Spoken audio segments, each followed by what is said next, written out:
Medical जे शागिर्दनि पारां Pakistan medical commission PMC तरफां वरतल यूनिवर्सिटियुनि लाइ दाख़िलनि जी टेस्ट ख़िलाफ़ शागिर्दनि पारां 3 ॾींहं बि लगातार हैदराबाद प्रेस क्लब साम्हूं एहतिजाजी मुज़ाहिरो कयो। उन मौक़े ते शागिर्दनि जो चवणो हो त PMC जी टेस्ट में रिकॉर्ड जूं बाज़ाब्तगियूं थियूं आहिनि, जंहिंमें सिंध जे शागिर्दनि जा रोल नंबरनि जा नतीजा पंजाब समेत ॿियनि सूबनि जे शागिर्दनि जा नाला ज़ाहिर कया विया आहिनि, जेका सिधी सही नाइंसाफ़ी आहे। 29 नवंबर ते मेडिकल जी एंट्री टेस्ट थी, उन में जेको शागिर्द सिंध सूबे जा पास थिया आहिनि उन्हनि जा सीट नंबर त ज़ाहिर आहिनि, पर जेके नाला आहिनि उहे ॿियनि सूबनि जे शागिर्द जा आहिनि। त हाणे तव्हां ॾिसो था त इहो सरे आम जेको आहे शागिर्दनि जी अहलियत ते उन्हनि जी क़ाबिलियत ते लताड़ कई वई आहे। त असांजो मुतालबो इहो आहे, हर शहर में जेके मुख़्तलिफ़ शागिर्द आहिनि उन्हनि जूं तंज़ीम उहे सिरापा एहतिजाज आहिनि।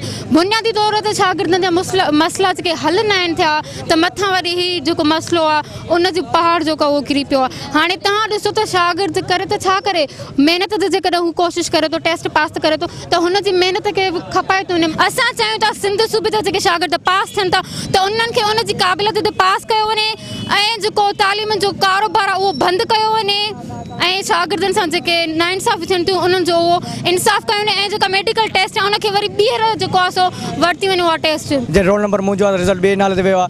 पहिरीं ॻाल्हि इहा त जेकॾहिं PMC टेस्ट वठी सॼी फीडर जी माना हिकिड़ो पहिरीं त असांजो निसाब हिकिड़ो आहे ई न, त टेस्ट कीअं थी वठी सघे। सुबुह हर को ख़ुदि मुख़्तियार हर को सुबुह पंहिंजी टेस्ट ॾिए ऐं ॿियो एग्ज़ाम फियर न वरिता विया। एग्ज़ाम में चीटिंग वाली एग्ज़ाम में चीटिंग आणण खां पोइ जेको असांजो रोल नंबर आहे उन असांजे नंबर ना रोल नंबर ते ॿिए खे नालो ॾेई नंबर ॾिसी उनखे मार्कूं ॾिनी वियूं। असां इहो था चाहियूं त जंहिंखे सेल्फ ते आहिनि त उहे उन मेरिट ते जेके हुया त उन्हनि खे मेरिट ते कयो वञे। पंजाब में जीअं सीट नंबर जेके सिंध जा स्टूडेंट हुया उन्हनि जो हुयो ऐं पोइ उन्हनि जा जेके नाला आहिनि उहे पंजाब जे स्टूडेंट जा आहिनि। इहा सरासर नाइंसाफ़ी आहे। असांजे लिहाज़ खां त इहा टेस्ट वरी दोबारा वठी वञे ऐं उन्हनि सां जेके जंहिंसां नाइंसाफ़ी थिए उन्हनि सां इंसाफ़ थी वञे। हिन गवर्नमेंट तरमीम आंदी, तरमीम में PMC ख़तमु करे PMC जेका उहा ठाही वई ऐं हुन में छा कयो वियो, हिकिड़ो करिकुलम कयो वियो, चए पूरे पाकिस्तान में हिकिड़ो पेपर वरितो वियो हूंदो ऐं असांखे इहा कंदा आहिनि को बि अगरि क्वेश्चन ॿाहिरां अचे थो त हुनजी ग्रेस मार्क्स ॾिनी वेंदी।